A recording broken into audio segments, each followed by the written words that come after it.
আর জলের মধ্যে অ্যাকোয়াপ্রাইম দিয়ে পাইপলাইনে ঢালা হচ্ছে, গ্যাস পাইপ দিয়ে। ট্যাঙ্কটা পরিষ্কার করা হলো। ট্যাঙ্কের অবস্থা অত্যন্ত করুণ। ট্যাঙ্কের জল পাইপলাইনে যাচ্ছে না।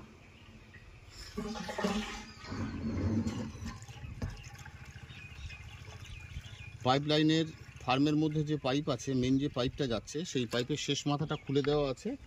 আমরা যে জল ঢালছি সেই জল শেষ মাথা অ্যাসিড মিশ্রিত সেই জল পাইপলাইনের ভেতর দিয়ে গিয়ে ফার্মের শেষ প্রান্তের যে পয়েন্ট আছে সেইখান থেকে যদি বেরিয়ে যায় তাহলে বুঝবো যে এই অ্যাসিড মিশ্রিত জল পাইপলাইনের শেষ মাথা পর্যন্ত গেছে। ওই মাথাটা যদি আটকানো থাকে তাহলে এই জল কিন্তু শেষ মাথা পর্যন্ত নাও পৌঁছাতে পারে, কারণ ভেতরে এয়ার থাকলে জল নাও যেতে পারে।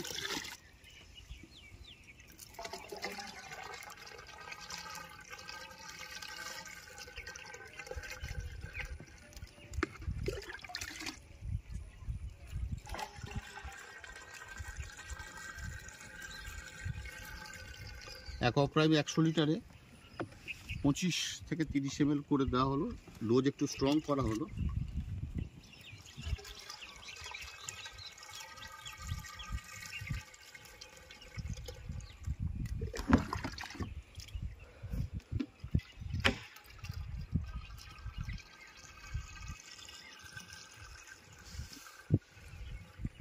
সেম পাইপলাইন ক্লিনিংয়ের প্রক্রিয়াটা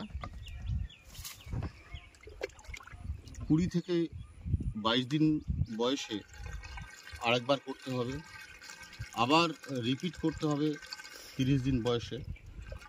এসওপি অনুযায়ী, নিয়ম অনুযায়ী সপ্তাহে একবার করার দরকার, অ্যাটলিস্ট 10 দিনে যেন একবার হয়। ভিডিও ক্লোজ করি।